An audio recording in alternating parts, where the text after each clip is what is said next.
Hello and welcome. What I would like to share with you is a couple of the different options for how one might breathe. Um, of course, we know that we have a tremendous number of options for how we breathe, and we also know that some of them are more and less helpful for our bodies, our health, our vitality, all of that. And so in yoga, we have techniques. We offer techniques to our students and to ourselves.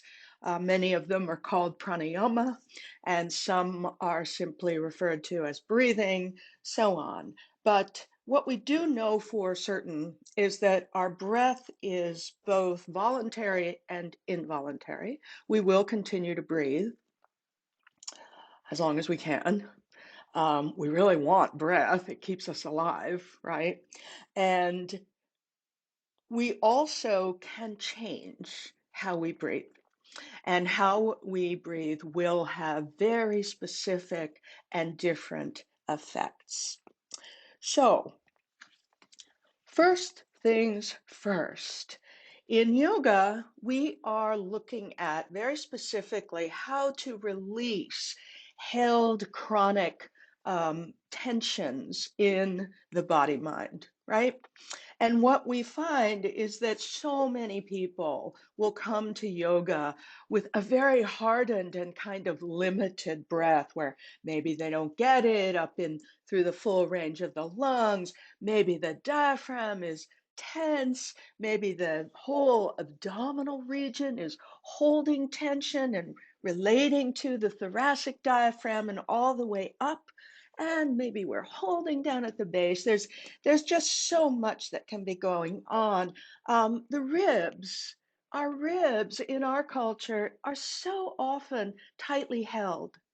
This can't help our breathing, right? We want our ribs to fan out, to receive a vitality of movement in the region of the heart and the lungs, right? So we offer technique. Now, first things first, the most important technique to begin with, other than, of course, the cellular respiration, that we know that every cell is alive and calling for breath, and that there it is, cellular respiration, our first pattern of breathing. In utero, we weren't taking in any air, but our cells were feeling the prana, the oxygen, the whole thing of the breath, and they were building their structures, so on and so forth, and expanding as they went. So that's the first breath, right? And it can be very useful to just rest and learn, feel, embody the fact that this body breathes, right? This body breathes. You don't need to be advanced. We find we can teach this to very, very new yoga students, and there's freedom that is invited into their bodies, because they're not having to think, well, I'm so tight and I can't do this and I can't that. It's like, wait a minute, you're already doing it, and it's in your cells, right? So that's number one. And then 1A is beginning to relax the tension that is held throughout this breathing apparatus. So this is a big subject.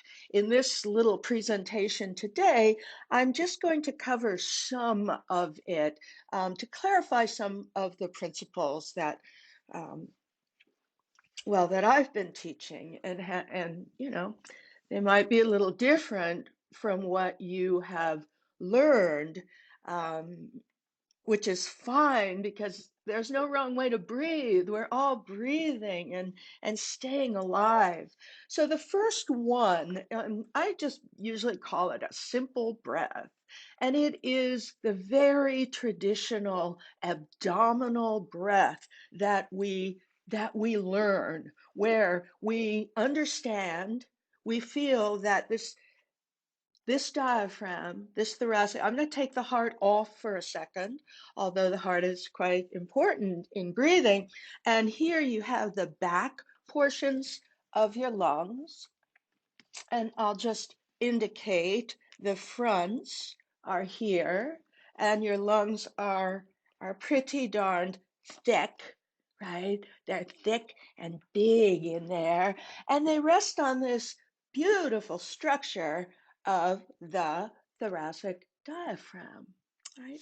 And this beautiful muscular structure of the thoracic diaphragm attaches all the way around the circumference of the ribs, all the way around. It's described as a big flat muscle that separates the thoracic cavity from the abdominal cavity. Well, there it is, being underrepresented in its beauty and its function, but needless, it's there. Okay? So this diaphragm, which attaches all the way along, attaches way down here. You see this? This would be where it begins its attachment, way down at the bottom two ribs, and then all the way around through the low ribs and into the spine in the back, which is a very, very important aspect of this thoracic diaphragm.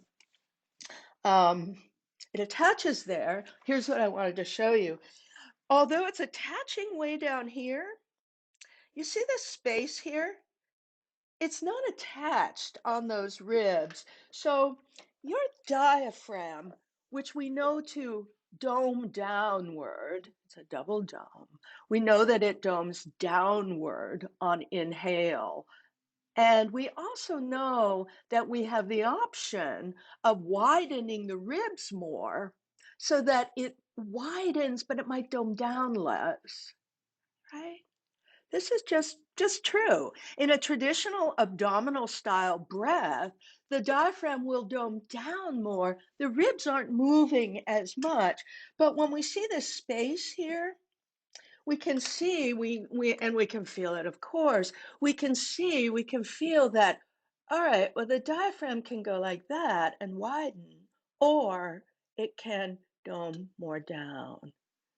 Now, in the downward movement that I'm hoping you can recognize more in my hands here, the inhalation, of course, is the downward movement. There's less widening, right? That's just what I'm talking about. And we talk about this as a more thoracic breath because we're moving our ribs more than we're just letting the diaphragm drop down. So this dropping down of the diaphragm is a beautiful breath. And what it does is it pushes down on the organs below. And very often, most often, what happens when the organs are pushed down from above is they'll come out in the belly, right? So we take an inhale and we don't move the ribs very much. The belly's going to go out. You're trying it with me, I'm sure. The ribs are still. Now, in yoga, we're quite familiar with a thoracic breath.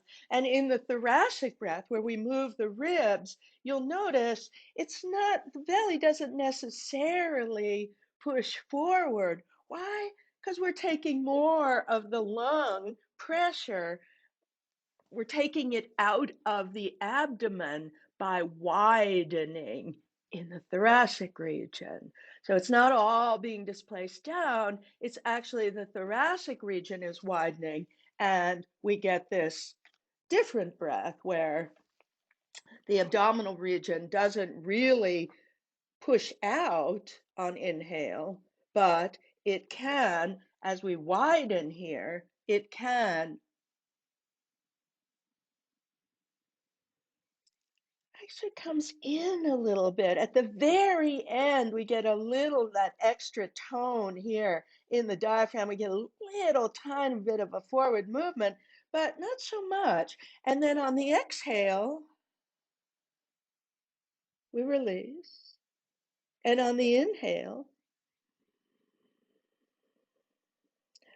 we're widening through and hopefully learning to ripple bigger spaces up here into the thorax as the diaphragm widens down to just about its connection there down on the 11th and 12th.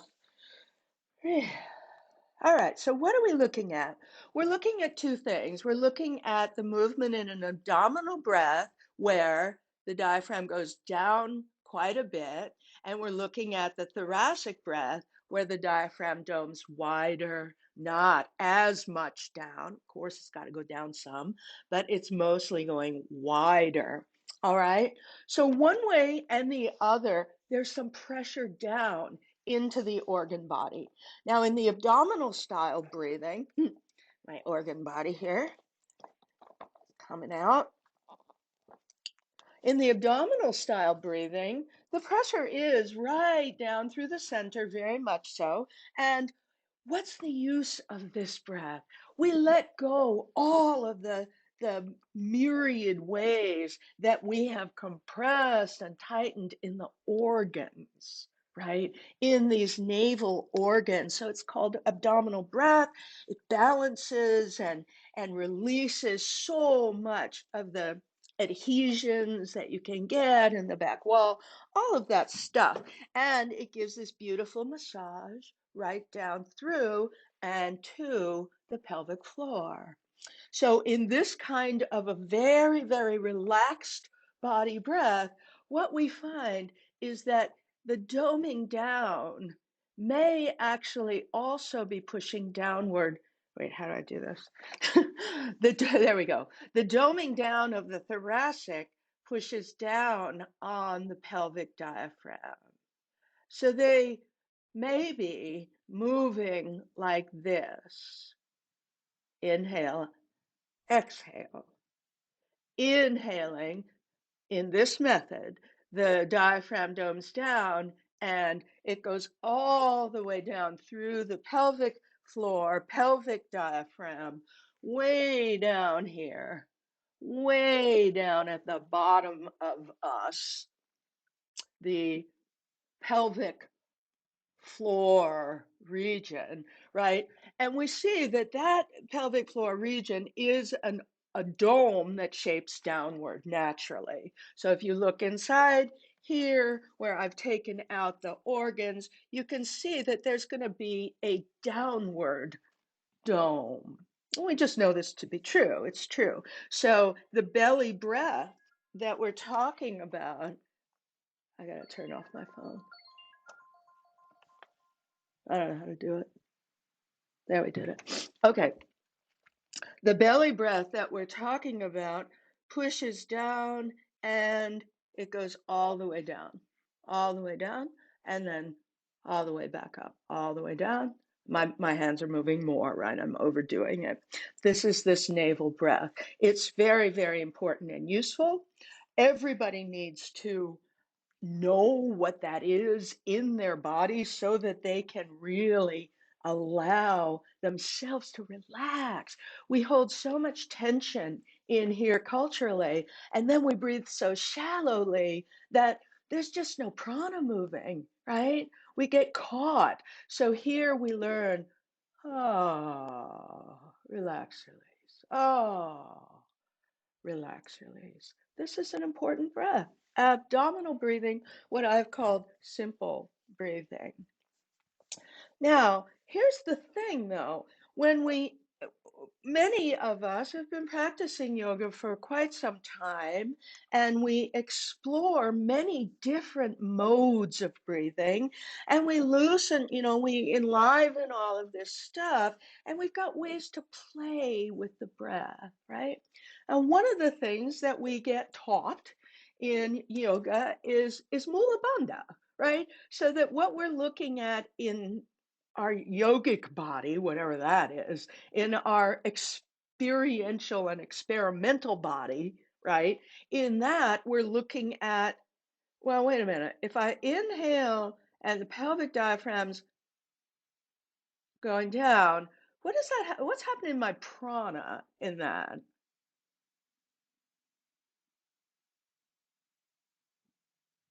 Something. We don't have to name it. It's something.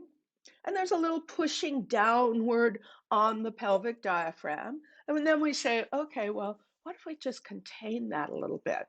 And I'm talking about a good use of Mula Bandha. I'm not talking about some kind of hardening, but a good use of Mula Bandha, where we take that cup down at the pelvic floor. We find its little central structure of the pelvic floor, the perineal body, and we literally, I've got it here, I'm going to show you. We literally will uh, take this little perineal body and use the tone and the integrity of the musculofascial tissues here to just draw in and up ever so slightly. And it just goes up to the pit, the thing that we call in embodied yoga, we call it the pit of the belly. It's the same thing as the bottom of the khanda, the energetic pot that we have in yoga. The energetic pot of the yoga is also relates to this whole abdominal cavity here, and then has its knob here, and then is rooted to the pelvic floor. So it's very relational. What we're talking about in our yoga body is also very relational to our physical body, because we do have this rising point and a situation where our pelvic floor has this perineal body structure right in the center of it, and its little fascial sheet, not it's little, but it's super strong, rises up right to that same level, and tethers it tethers the entire peritoneal sac, which contains so many of the belly organs. So Mula Bandha, not alone at the base whatsoever, but actually in this very active relationship with tethering this sac, our organ sac, right? So then comes the question, well, if we're slightly tethering upward on the pelvic floor in a pulsing, non-hardening, but just energetically containing manner, then what happens when we release the navel breath, the traditional abdominal breath, but we start to come into some of these more thoracic breaths that we learn in yoga?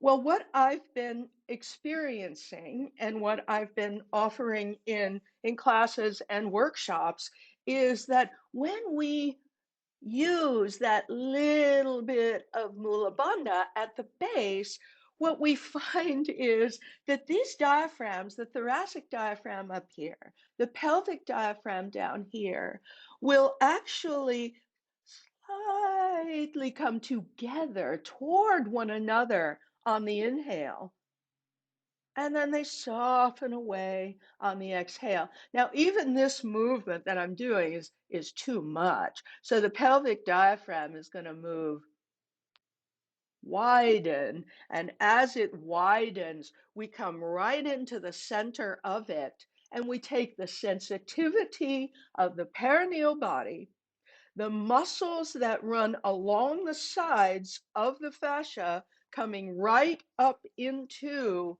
this place where the peritoneal sac is connected and tethered into the earth of you at the perineal body. We take that up, and it feels like a sipping upward with inhale from the center of the pelvic floor, and it only goes to the pit of the belly. That's where it goes. So it's this.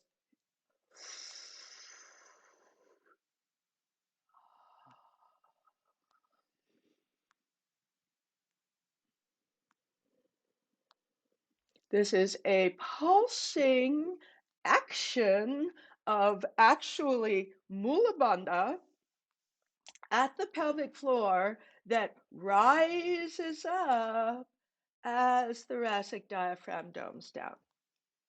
Now, I know very well, as many of us know, that the traditional wisdom is exactly like the belly breath, where we've seen that the pelvic floor will dome down because of the pressure through the organ body.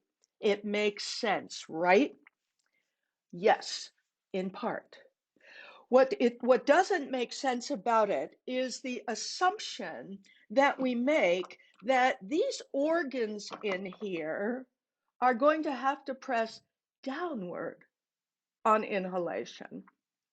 What if these organs that have hopefully released a bunch of their uh, hardening, hopefully, and may have never been hardened in many of us, the vitality that is inherent here in the belly may be well intact, right? So it's images like this one that give us problems, actually, because what we look at, what we think of, is we think of a densely packed torso, densely packed with organ. This is true.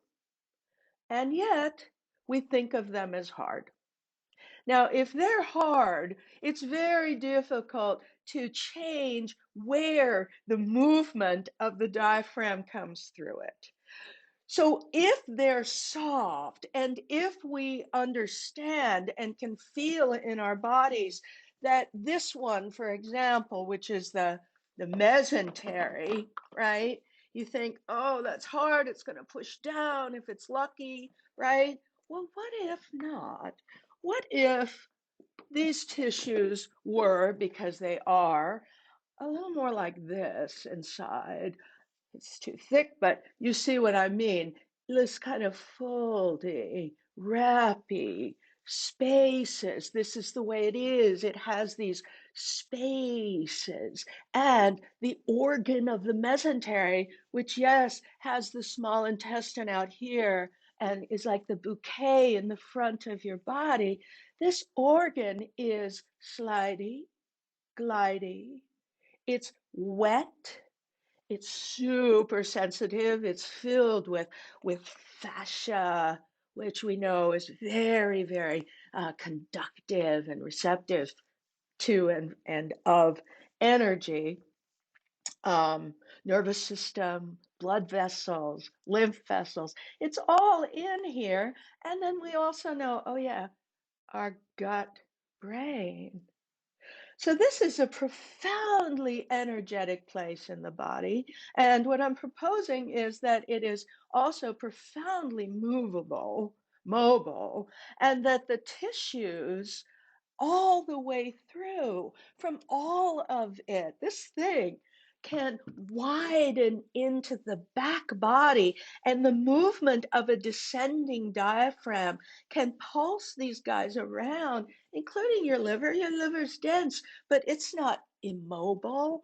It's going to get squeezed. Your stomach, lots of times it's hollow, right? If you haven't eaten. So it's going to move down and around, and we can bring the breath wide.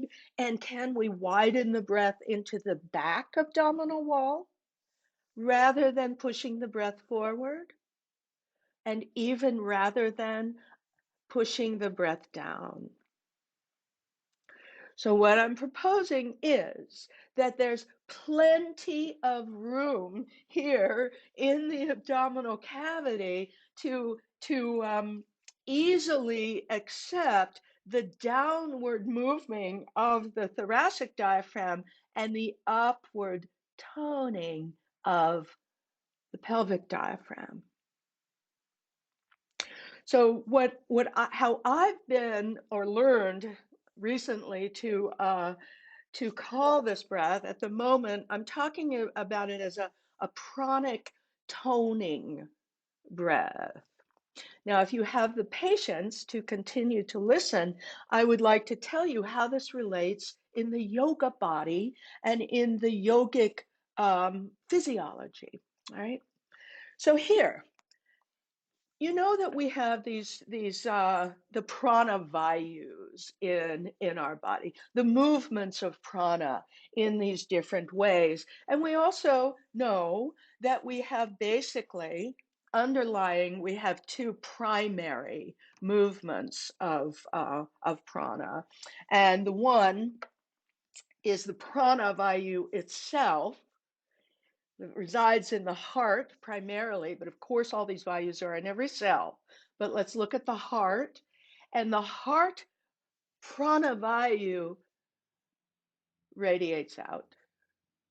Right? We feel this heart, this offering, this love, the light of the prana here. And the second primary, just of the major values, lives way down here in the center of the pelvic floor, right at this same perineal body, right down that home, that central place of Mula Bandha, and apana is the life force that draws down and out. It draws down and out of us. So it's a pulling down, right? Well, necessary, right? Very necessary. That's for elimination and menstruation, for childbirth, for all of these times when we need to move stuff out of us, right? Down and out. Very powerful and important force. This is not a bad thing. We need this. Now, it turns out that apana can be contained to a very interesting effect by Mula Bandha. We're not we're not negating the down pull, but we're containing the inner life force that we don't want to be drawn down and out of us. So we use this Mula Bandha for that. Now, apana draws down and prana rises up. Now, in the centers of our body, we have what we think of in yoga, we call this Agni. And Agni relates to the Manipura, to the central chakra, and it has to do with digestion, right? And assimilation. And the Agni is both our fiery determination to get it done. Agni, I'm going to get it done. It creates a balance in our digestive fire so that we don't overburn and we don't underburn, right? We get this tun, right at the center. This is part of our Agni, right through the digestive organs, right? And our spiritual fire and our what we call our tapas, right? All right, so there's even more interesting stuff about this Agni because it's also said to be one of the ways, not all of the ways, but one of the ways that we can free Kundalini energy, right? We ignite the Agni. It's a careful process because we don't want too much fire. We don't want not enough fire. And the tapas of it, the consciousness of the tapas is as important, more important than any of the physical practices that we do to create and balance Agni. All right, this Agni if we follow these specific writings in some of the text in Hatha Yoga text, what we find is that this Agni can actually um, create, burn, and create a freedom in Sushumna Nadi, freeing Kundalini, this to rise up the spine. So what we're seeing is we say, well, okay, this Agni thing, it can be part of freeing Kundalini. And what's the good of Kundalini? Well, having more freedom. That's the good of Kundalini. Having the personal uh, resilience and awareness to recognize who we are on all levels. The gifts of Kundalini are very, very, very, very powerful. So yeah, we kind of want that. We want Kundalini free in our bodies. So what does this Hatha Yoga practice say? This particular one, it says, take the prana, the prana vayu from above, and the apana vayu from below.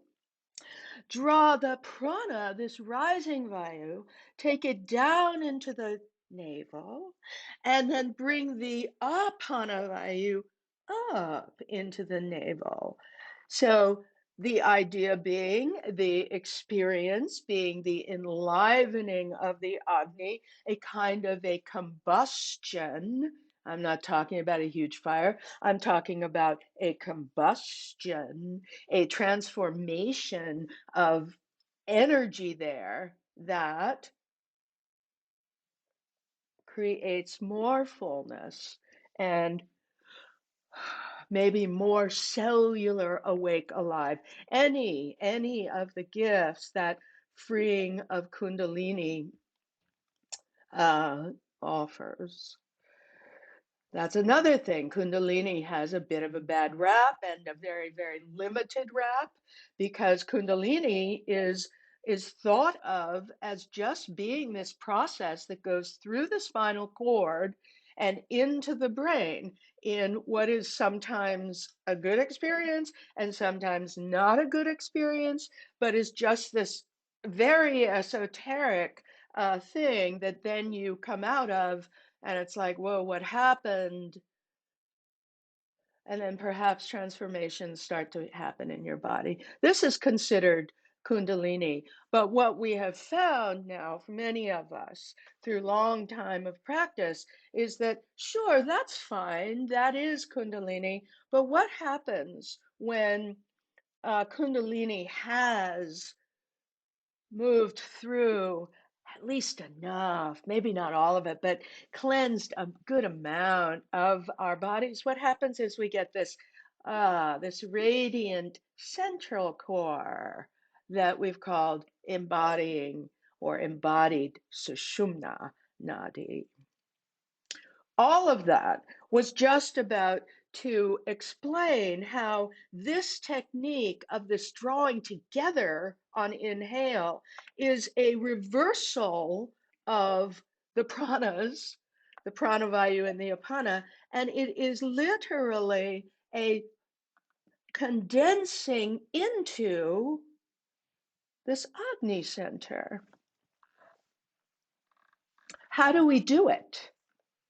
It's actually pretty simple. You know, Viparita Karani is about the same thing. When you put your hips up on a block and your chest is here, it's a Viparita Karani, turning it upside down. It's a turning upside down. The prana is above, the prana is below, and the apana is above. And part of the description of the process of the Viparita Karani is allowing these pranas, pranavayus, to come together in the navel. So this particular breathing technique that I've been teaching as a pranic toning involves at the pelvic floor a lifting up, literally feels to be, literally, a sipping of prana from the center of the pelvic floor just up into the pit of the belly. So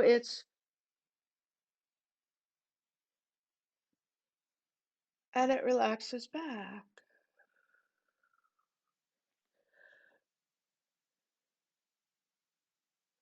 Just a churning. And what is it churning through? It's churning through the vital organs inside, and it's actually washing all of these belly organs with the vitality of the soft combustion of the prana and the apana rolling around in here. And the tissues love it and they soften to it and it feels good.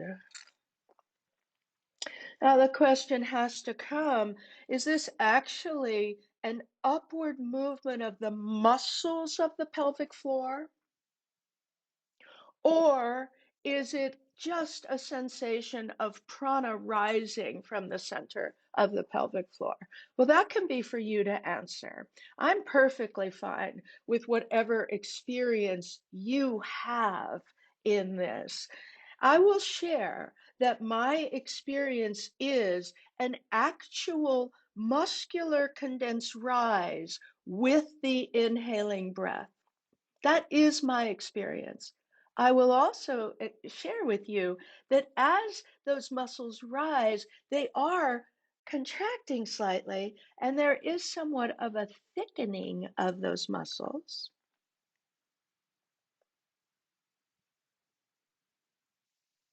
And as they contract, they take up a bit more space. So I feel, I explore with touch. I invite you to do so. I feel the rise, right from the center, unmistakable. And then I feel the muscles around the edges condense. So I say, well, maybe that's part of what others are feeling when they use a thoracic style breath, and that's fine. So really, I'm just wanting to share this possibility because it does feel like a profound possibility in yoga to create this toning within the abdominal organs. This toning. You have to release the tension first.